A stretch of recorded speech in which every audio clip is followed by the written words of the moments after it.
بھائیو اللہ کی قسم پیسے سونے چاندی سے زندگی میں خوبصورتی نہیں آتی، نبی کی غلامی سے زندگی میں خوبصورتی آتی ہے۔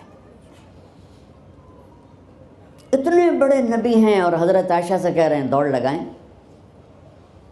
یہاں کسی مولانا سے پوچھو اپنی بیوی سے کبھی کہا اس نے کہ دوڑ لگائیں؟ الٹا سوٹا لے آتے کھلو جائے گا۔ عائشہ دوڑ لگائیں، اور واپسی کہاں سے ہو رہی ہے؟ دوڑ کہاں لگ رہی؟ جہاد کے سفر سے واپسی ہو رہی ہے۔ اور آپ نے اپنے صحابہ سے کہا سب آگے چلے جاؤ۔ جب سارے آگے چلے گئے اور کوئی نظر نہیں آ رہا تو آپ نے کہا عائشہ آؤ دوڑ لگائیں۔ تو حضرت عائشہ کہتی ہم نے دوڑ لگائی تو میں آگے نکل گئی لیکن ابھی پیچھے رہ گئے۔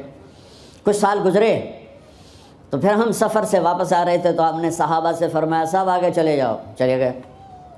آپ نے کہا عائشہ دوڑ لگائیں؟ ہم کہا جی لگائیں۔ کون دنوں میں ذرا موٹی ہو گئی تھی تو پھر اللہ کے نبی آگے نکل گئے، میں پیچھے رہ گئی۔ تو آپ نے کہا عائشہ ہاذہ بتلک، آج تو اور میں برابر۔ ایک نوجوان میرے پاس آیا، کہا جی بیوی سے جھگڑا بہت ہوتا ہے، کوئی تعویذ دو۔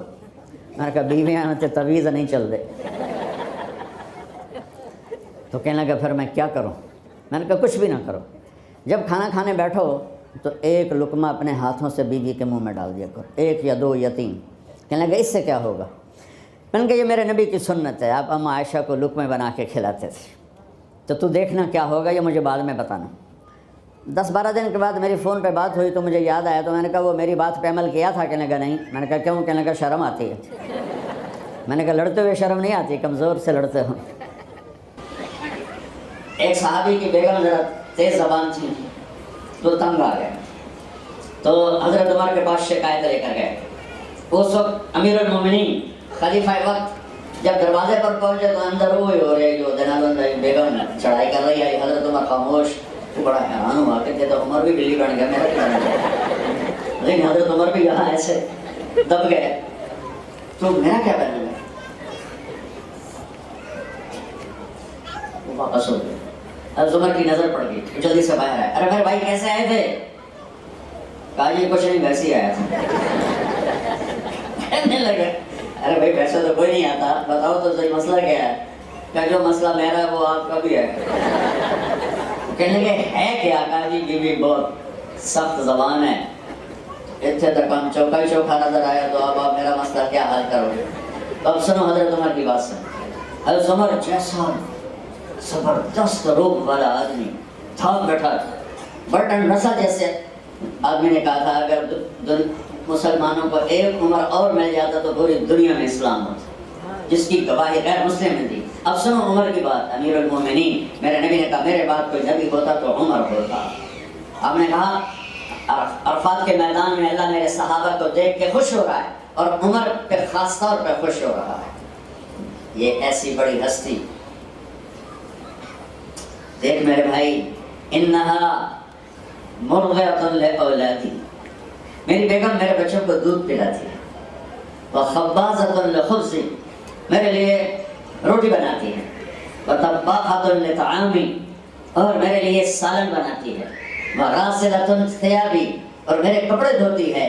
اگر کسی وقت وہ ابھر کے بول بھی پڑے تو کون سی بڑی بات ہے؟ میں نے کہا تو یہ کام کر پھر مجھے بتا۔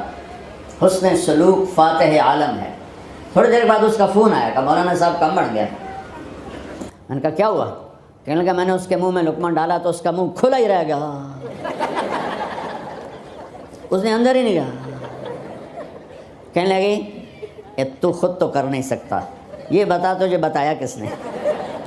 تو نے کہا مجھے مولوی طارق جمیل نے کہا ہے۔ تو اس نے ایسے جھولی اٹھائی اور میرے لیے دعائیں شروع کر دیں۔ اتنے سے سلوک پر آپ کسی کا دل خرید سکتے ہیں۔ تو بھائیو کمیوں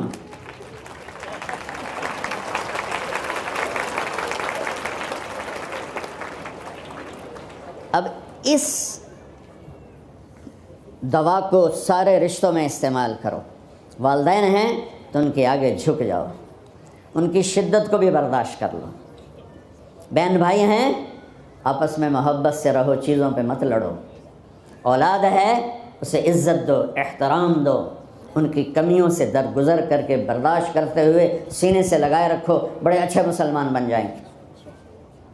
طنز مار دیتا ہے، زبان کا گندا بول آگ لگا دیتا ہے۔